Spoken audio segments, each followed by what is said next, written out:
雙眼，穿越漫長的黑夜，想像有你在身邊，就像擁有全世界。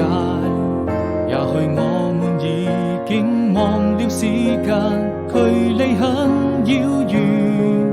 答應我，你一定要好好珍惜眼前，人藏最深的思念。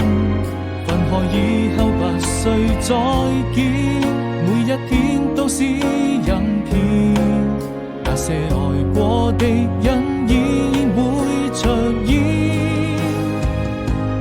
當我閉上雙眼，穿越漫長的黑夜，一直在我心裏面，逐漸模糊的視線，而你就注定是我此生中最美的遇見，寫下彼此的相念，這熱的心從來